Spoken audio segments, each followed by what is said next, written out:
시간에는 다시 사신 그리스도라는 주제를 가지고 주의 말씀을 함께 듣도록 하겠습니다.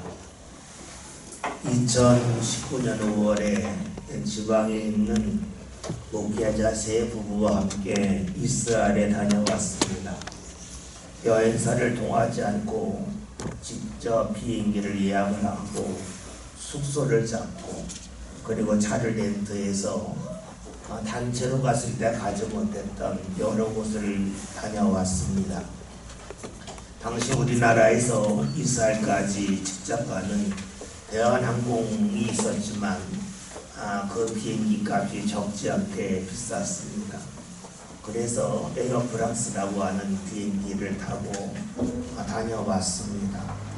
대한항공을 타면 이스라엘에 저녁에 도착하지만 에어프랑스를 타면 새벽에 도착하기 때문에 하루 숙박비도 아낄 수 있었기 때문입니다.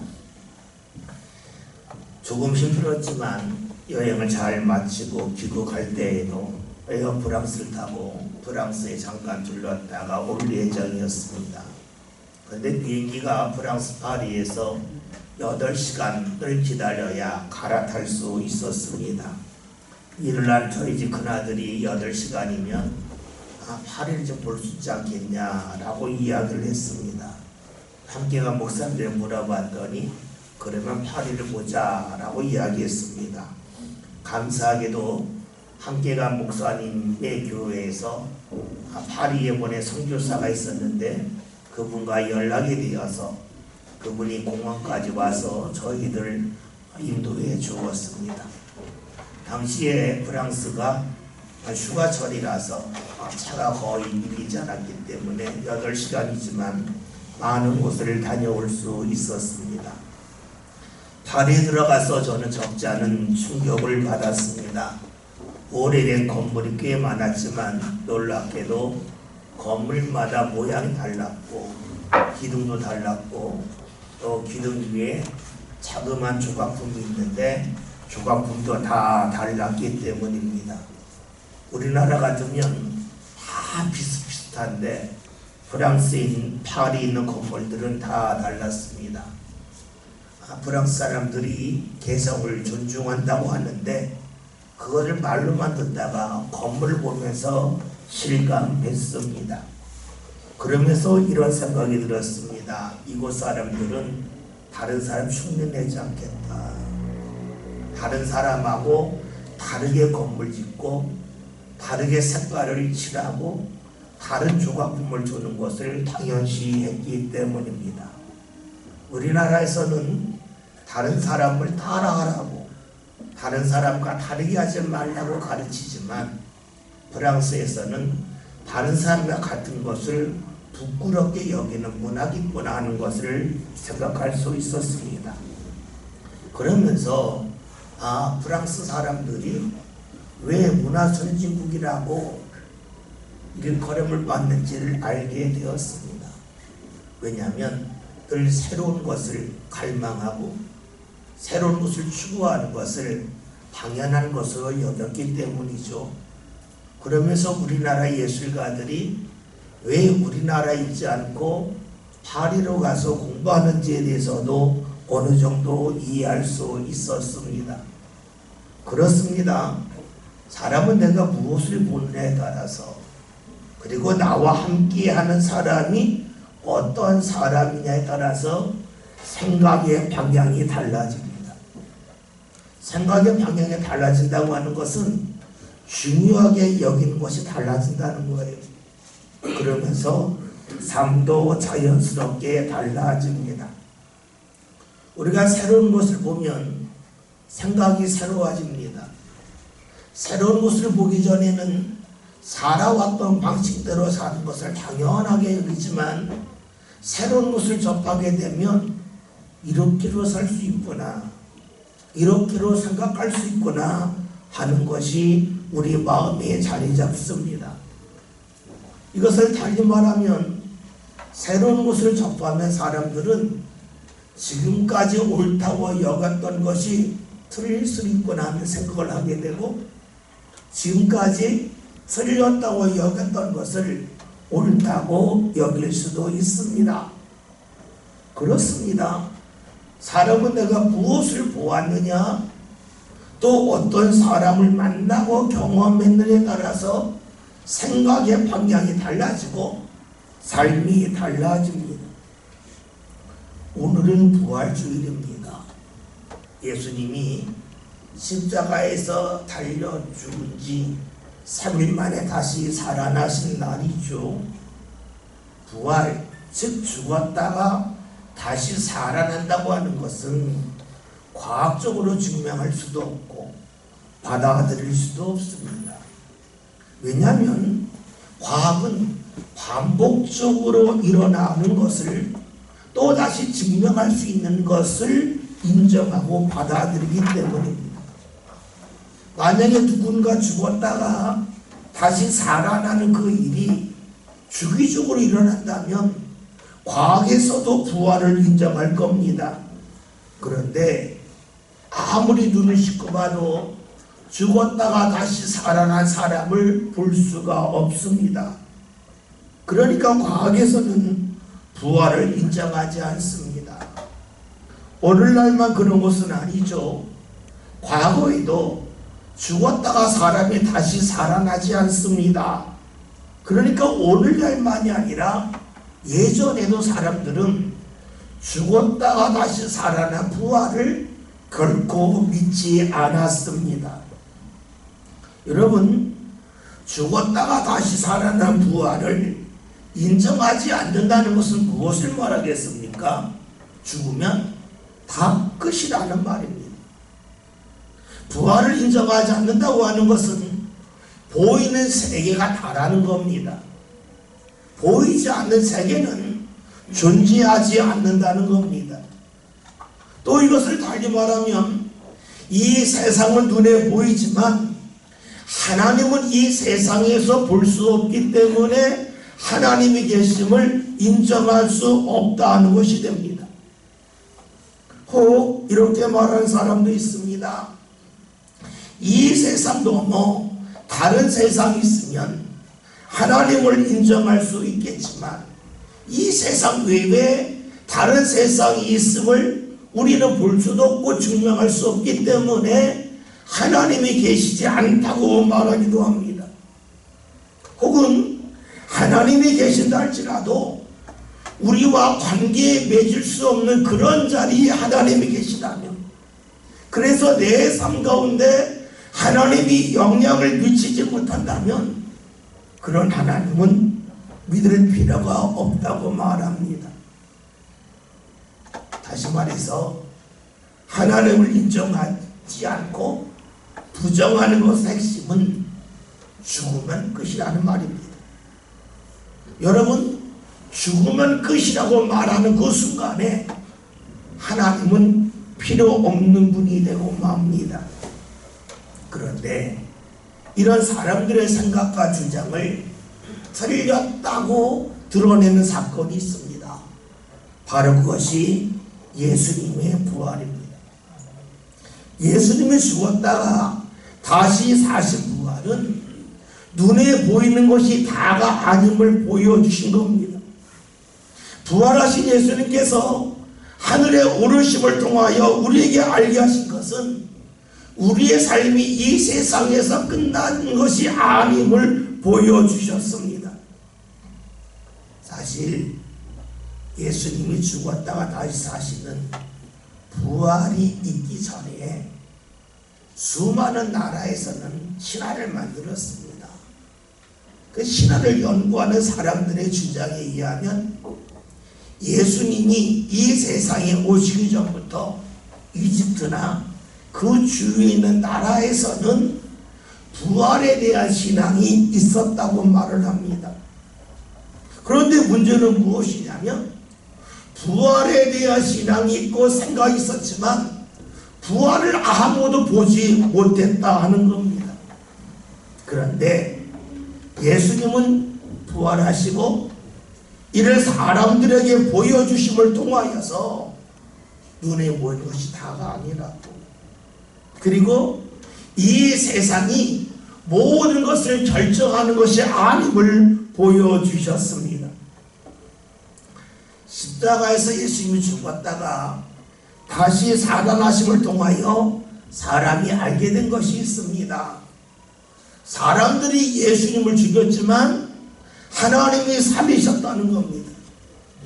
다시 말하면 사람이 하나님의 일을 일시적으로 막아서 예수님을 십자가에서 죽게 하였지만 얼마 지나지 않아서 하나님의 일이 펼쳐졌다는 겁니다.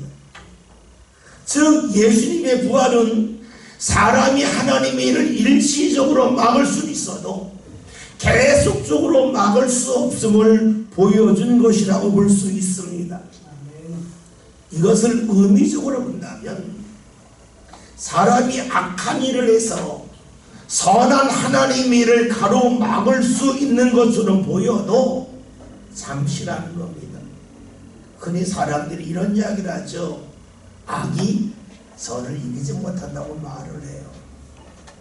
이것을 비유적으로 말하면 악을 어둠이라고 표현을 하고 선을 빛으로 표현을 해서 어둠이 빛을 이기지 못한다라고 말하기도 합니다. 그렇습니다. 예수님의 부활은 사람의 눈으로 볼 수 없는 것이 있다고 하는 것을 드러낸 사건입니다. 그래서 부활은 사람을 겸손하게 만듭니다. 왜냐하면 내가 다 볼 수 없다는 거예요. 내가 다 알 수 없다 하는 거예요.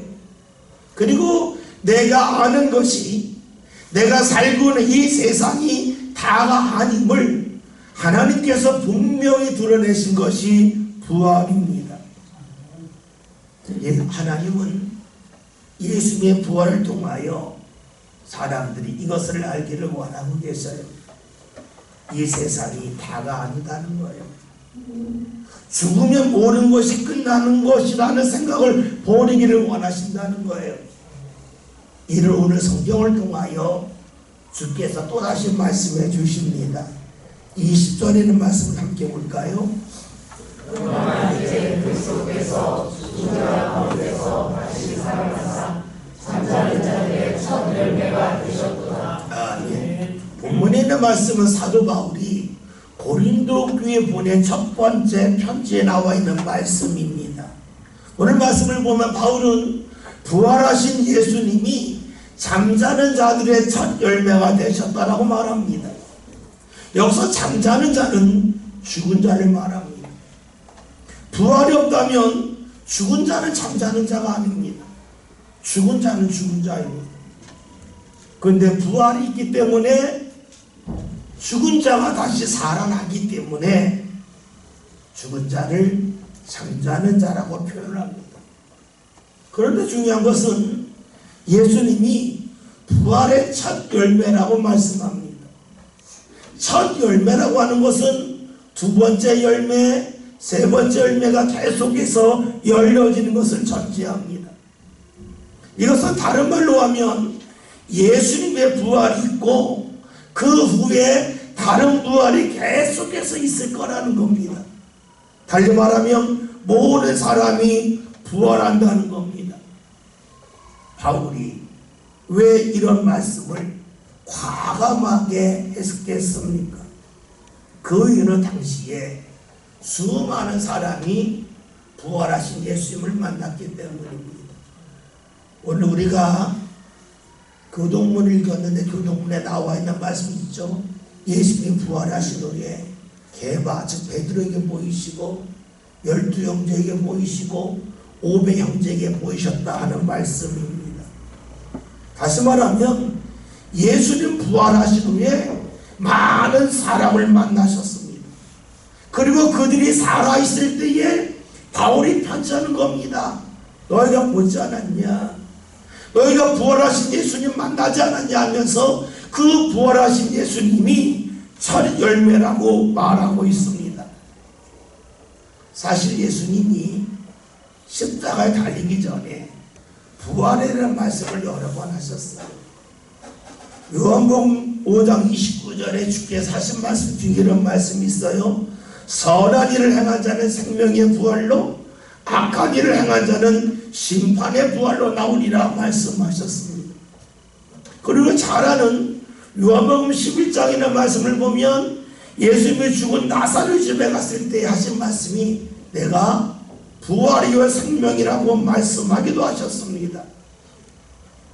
사람들은 예수를 통하여 부활에 관한 말씀을 많이 들었습니다.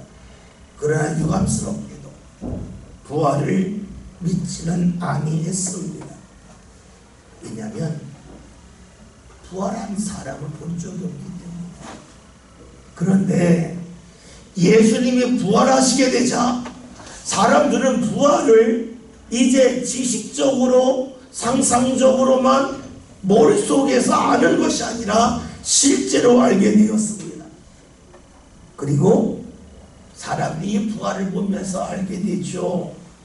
아, 이 세상은 사람의 뜻대로 움직일 수 없구나. 이 세상은 눈에 보이지 않아도 하나님이 계시구나 하는 것을 분명히 알게 됩니다. 예수님이 부활하기 전에는 그런 기대는 있었지만 그 기대가 확신으로 자리 잡지는 못했습니다. 부활하신 예수님을 보게 되니까 지금까지 지니지 못했던 생각을 지니게 됩니다. 마치 제가 프랑스 파리에서 다양한 건물과 기둥과 주각을 보면서 야, 사람들이 이렇게 디자인할 수 있구나 하는 것을 생각하지 않았습니까? 마찬가지로 예수님의 부활을 본 사람들은 내 삶의 디자인을 새롭게 하겠다고 하는 마음을 자연스럽게 갖게 되죠. 그래요. 사람들은 새로운 것을 보면 생각이 달라집니다. 사람은 무언가 경험하면 살아가는 방식을 달리 합니다. 그런데 여러분, 우리가 예수님의 부활을 생각하면서 몇 가지 질문을 하게 됩니다. 새로운 것을 보면 사람의 생각이 달라지고, 새로운 것을 경험하면 사람이 추구하는 것이 달라지는데 그것이 얼마나 이어질까 하는 겁니다. 그리고 과연 모든 사람이 그렇게 할 수 있을까 하는 겁니다. 생각해 봅시다. 여러분이 길거리에서 자주 봤던 노래가 있는데 어느 날 누가 말합니다. 이 노래는 금이 30% 함유되어 있습니다 라고 말하는 순간에 그 돌이 달리 보일 겁니다. 그 돌을 함부로 다루지 않을 겁니다. 그 돌을 막 주워서 집으로 가져올 겁니다. 그런데 여러분, 안다고 해서 다 이렇게 달라질까요? 그건 아니죠. 학생들이 공부 열심히 해야 함을 압니다. 안다고 해서 다 하는 것 아닙니다. 부모들이 자녀를 양육할 때에 사랑으로 대함을 알지만 다 그런 것 아닙니다. 때로는 나의 감정을 자녀에게 쏟아낼 수도 있습니다. 담배값을 보면 결국 문구가 있죠. 해악의 위험이 있습니다. 그리고 아주 보기 흉측한 그림이 있습니다.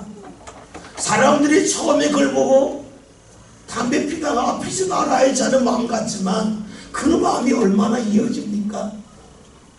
보았지만 마음이 한순간 달라졌지만 그것이 이어지는 것하고는 별개입니다. 여러분, 이렇게 본다면 예수님의 부활을 보고 사람들의 마음이 달라졌겠지만 그것이 과연 얼마나 이어졌을까에 대하여 우리는 묻게 됩니다. 그렇죠. 사람이 마음이 달라지는 것과 달라진 마음을 이어가는 건 다릅니다.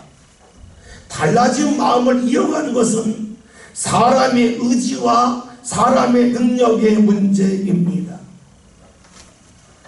이렇게 본다면 예수님의 부활은 사람의 의지와 능력에 따라서 사람의 삶을 변화시킬 수도 있고 변화시키지 못할 수 있지 않을까 하는 생각을 지닐 수도 있습니다. 또 사람들은 자기를 구하는 데 익숙해요. 처음에는 예수님의 부활을 보면서 그래 이 세상이 다가 아니야, 하나님이 살아계셔 하는 마음을 갖고 살지만 그 마음이 오래 이어지지 않지요. 그러면 그 다음부터는 딴 이야기를 하게 돼요. 이렇게 이야기하겠죠. 예수님은 하나님의 아들이니까, 예수님은 나와 본질적으로 다르니까 그렇게 사신 거야, 나랑은 다른 분이야 하면서 자기가 예수님의 부활하심을 보았던 그 느낌과 그 감동을 스스로 버리면서 자기를 합리화할 수도 있습니다. 처음에는 예수님의 부활을 받아들이지만 어느 순간부터는 예수님의 부활과 자신의 삶을 나누고 분리하기도 합니다. 왜 그럴까요? 사람은 멀리 있는 좋은 것보다 가까이에 있는 별것 아닌 것을 붙잡고자 하기 때문에 그래요. 내 눈앞에 있는 것이 크게 보이지 멀리 있는 것은 항상 작게 보이기 때문입니다. 사실 이런 모습은 오늘 우리들에게도 있습니다. 우리가 예수님의 부활을 인정합니다. 그것이 예수님에게 일어났음을 믿고 있습니다. 그러나 수많은 이들이 그런데 그게 나와 무슨 상관이 있습니까? 라고 하는 물음을 던집니다. 어느 순간에는 예수님이 부활하셨기 때문에 내가 달라질 수 있다고 하는 확고한 마음을 갖지만 그 마음이 얼마 지나지 않아서 사라집니다. 여러분 어린아이에게 물어봐요. 너 커서 뭐 될래? 그러면 어느 날 소방관 된다 그러고요, 어느 날 경찰 된다 그러고요, 어느 날 의사 된다 그러고 어느 날 선생님 된다 그래요. 왜냐하면 소방관을 보면 소방관이 되고 싶고 경찰을 보면 경찰이 되고 싶기 때문에 그래요. 다시 말하면 눈앞에 보이는 것에 따라서 수시로 마음이 달라져요. 이것은 다른 말로 하면 눈앞에 보이는 것 때문에 지난번에 보았던 것을 잊는 것이 어린아이라는 거예요. 그런데 어린아이만 그런 건 아니잖아요. 정도의 차이가 있지 어른도 마찬가지예요. 예수님의 부활을 믿지만 내 눈에 보이는 이익이 있으면 이것 때문에 내가 가졌던 믿음, 예수님의 부활의 믿음을 내려놓게 돼요. 내가 자그마한 이익을 취할 수 있다면 예수님에 대한 믿음과 부활의 신앙을 우리는 내려놓습니다. 말씀대로 살아야지 결심하지만 그것이 오래 이어지지는 않습니다. 이것이 우리에게만 있는 일이겠습니까? 이것이 예수님이 부활하심을 직접 본 사람에게는 없었겠습니까? 그렇지 않죠. 사람은 다 거기서 거기에요. 과거에 예수님의 부활을 직접 본 사람도 어느 순간까지는 부활에 대한 믿음, 하나님이 모든 것을 수고하신다는 믿음이 삶 가운데 자리 잡은 것처럼 보였지만 일정 시간이 지나면 그것이 흐려집니다. 우리는 그렇잖아요. 뭐 기도해서 응답 받을 때 있고 은혜 받을 때 있고 내가 지금까지 경험하지 못했던 신비한 일이 나에게 다가올 때가 있어요. 그러면 세상 다 얻은 것 같고요, 평생 그렇게 살 것 같아요. 근데 얼마 지나지 않아서 다 잊어버려요. 예수님의 부활을 경험한 이들도 그랬다. 그런 말씀을 이렇게 전해요. 21절에는 말씀 봅니다. 사망이 한 사람으로 말미암았으니 죽은 부활도 한 사람으로 말미암는도다. 아멘. 사망이 한 사람으로 들어왔다는 것은 창세기에 나오는 아담을 말하고 부활도 한 사람이라고 하는데 그 한 사람은 예수를 말합니다. 창세기에 나오는 아담의 특징은 보이는 것이 다라고 여겼기에 눈에 보이는 선악과를 먹습니다. 그 결과 에덴에서 쫓겨나죠. 눈에 보이는 것이 다라고 여겼기 때문에 과거에 들었던 하나님의 말씀을 잊었던 아담은 에덴에서 쫓겨납니다. 쫓겨난다고 하는 것은 하나님의 은혜를 잃어버렸다는 겁니다. 반면에 부활하신 예수님은 어떤 분이십니까? 어려움의 자리에서도 하나님을 잊지 않고 하나님을 기억했기에 하나님이 함께 하시니 하나님의 은혜가 끝까지 이어졌습니다. 이 둘을 연결해서 아담 첫 번째 사람은 사망을 가져왔고 두 번째 한 사람 예수님은 부활을 가져왔다고 우리에게 말씀하고 있습니다. 그런데 여러분, 예수님에게 일어난 일이, 아담에게 일어난 일이 오늘 우리와 상관이 없다면 무슨 소용이겠습니까? 오늘 말씀에서 그것이 이어짐을 말씀해요. 22절 볼까요? 아담에서 모든 사람이 죽은 것과 같이 그리스도 안에서 모든 사람이 삶을 얻으리라. 아멘. 말씀을 봤더니 모든 사람이 나옵니다. 연결된다는 겁니다. 예수님의 부활이 예수님 개인의 부활이 아니라 오늘 우리들 삶 가운데 영향을 미침을 말씀하고 있습니다. 이것은 다른 말로 하면 예수님이 죽었다 다시 사시는 일, 하나님의 인도를 받았고 하나님의 은혜를 받으셨는데 그 죽으신 예수님이 부활하심을 통하여 오늘 우리들에게 우리가 지금까지 잃어버렸던 하나님의 은혜를 받게끔 하고 지금까지 놓쳤던 하나님의 인도를 받게 한다고 하는 것을 말씀하고 있습니다. 우리는 묻게 됩니다. 예수님을 통해서 우리 삶 가운데 하나님과 관계가 회복된다고 하는 것을 어떻게 알 수 있냐고 묻습니다. 많은 이들이 성경을 읽으면서 지식적으로 읽기를 좋아합니다. 머리로 이해한다는 거예요. 그래서 예수님이 부활하셨어. 눈에 보이는 게 다가 아니야. 나 그렇게 살면 돼. 다시 말하면 나의 어떤 생각의 변화, 나의 능력을 통하여 내 삶이 달라지는 것을 많이 생각을 합니다. 그런데 여러분 잊지 맙시다. 신앙은 지식이 아니라는 겁니다. 신앙은 삶이라는 것입니다.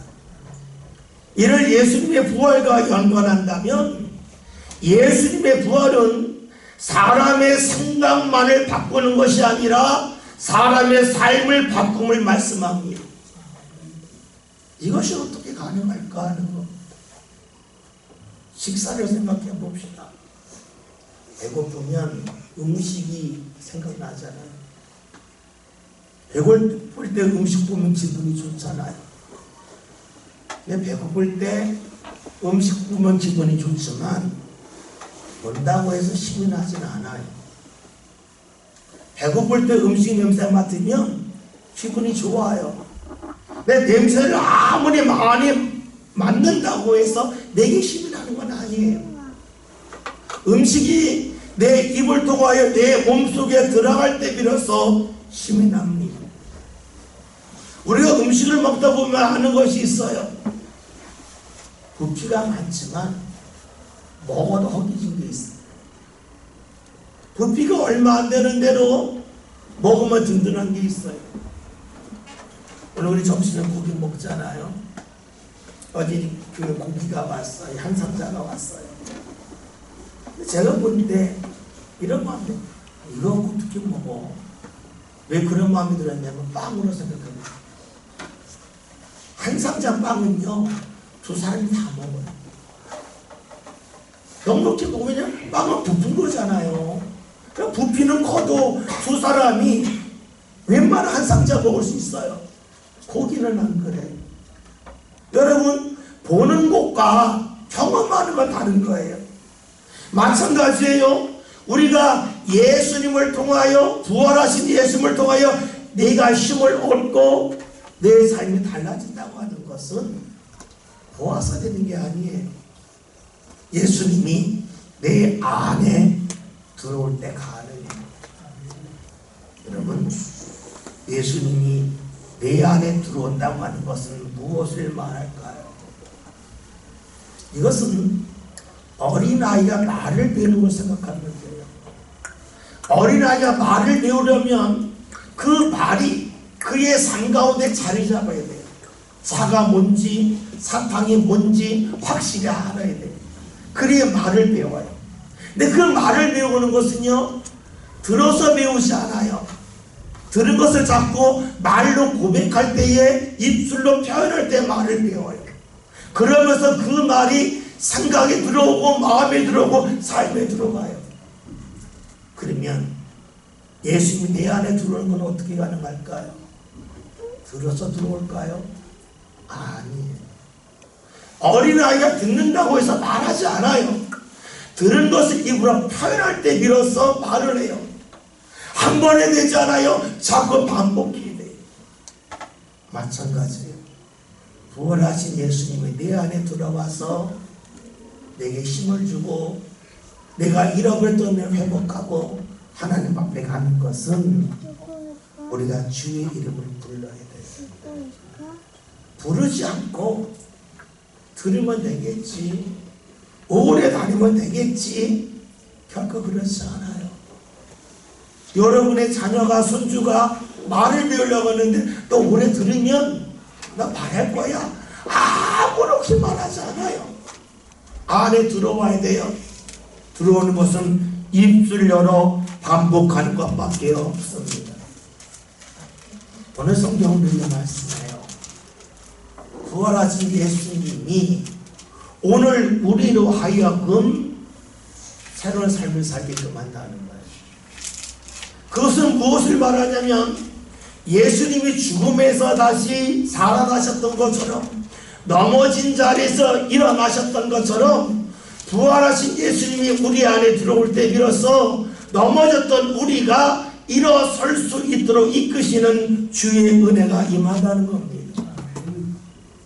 우리가 예수님의 부활을 보면서 생각으로 세상이 눈에 보이는 게 다가 아니야 할 수는 있지만, 그것이 삶으로 이어지는 건 아니에요. 삶으로 이어지는 길은 예수가 우리 안에 들어오는 것밖에 없어요. 그 22절 말씀 다시 한번 볼까요? 사람에서 모든 사람이 죽음과 같이 그리스도 안에서 모든 사람이 삶을 얻으리라. 아멘. 우리 안에 그리스도 예수가 있을 때에 우리의 삶을 얻는다는 거예요. 이 삶은 우리의 육체의 삶을 말하는 게 아니라 하나님과의 관계가 이어져서 하나님의 인도함을 받는 삶을 살게 됨을 말씀하고 있습니다. 잊지 마합시다. 신앙은 지식이 아닙니다. 내가 생각을 바꾸려고 신앙생활을 하는 건 아닙니다. 내 삶을 바꾸시는 주의 인도하신 있음을 믿기 위해 신앙생활합니다. 오늘 말씀 제목이 다시 사신 그리스도입니다. 예수 그리스도가 죽었다가 다시 살아나셨습니다. 그 예수가 우리 안에 들어올 때에 죽었던 우리를 다시 살리십니다. 넘어졌던 우리를 다시금 일으켜 주십니다. 하나님의 은혜를 잊어버리고 주의 인도함을 한상자에 여겼던 우리에게 하나님의 은혜가 얼마나 놀라운지를 다시 일깨우십니다. 부활하신 그 예수님을 우리 삶 속에 온전히 모십시다. 그 길이 어디 있겠습니까? 어린아이가 말을 배우듯이 우리의 입술을 열어 주를 부르는 겁니다. 주를 부름을 통하여 주님이 내 안에 들어오고, 내 안에 들어왔기 때문에 나도 모르게 주님을 부를 때에 우리 삶은 주의 은혜를 세워집니다. 여러분, 말할 때에 단어를 생각해서 말할 때도 있지만 대부분의 말은 생각하자가 나오잖아요. 내 안에 있기 때문에 순간적으로 나오잖아요. 마찬가지예요. 우리가 예수 이름을 부름을 통하여 내가 생각하지 않는 자리에서 주의 이름을 부를 수 있고 주의 이름으로 찬송할 수 있고 주의 이름으로 기도할 수 있기를 바랍니다. 그래야 다시 사신 주님께서 내 안에 계심을 통하여 나를 다시 살리신 역사가 삶 가운데 나타날 수 있기를 바랍니다. 우리는 하나님이 전능하심을 믿고 있습니다. 그리고 그 전능하신 하나님은 어딘지 계심을 믿고 있습니다. 내 삶의 자리가 좋은 자리일 수도 있고 내가 원치 않은 자리일 수도 있습니다. 잊지 맙시다. 어디든지 계신 하나님은 내가 원치 않은 자리에 있다 할지라도 그곳에 계시고 그 하나님은 전능하신 하나님이시기에 부활하신 예수님을 붙잡는 우리를 다시 세우시고 예수님의 부활이 지식이 되지 않고 과거의 사건이 되지 않고 오늘 우리 삶을 세우는 귀한 사건으로 다가올 수 있기를 주의 이름으로 기원드립니다.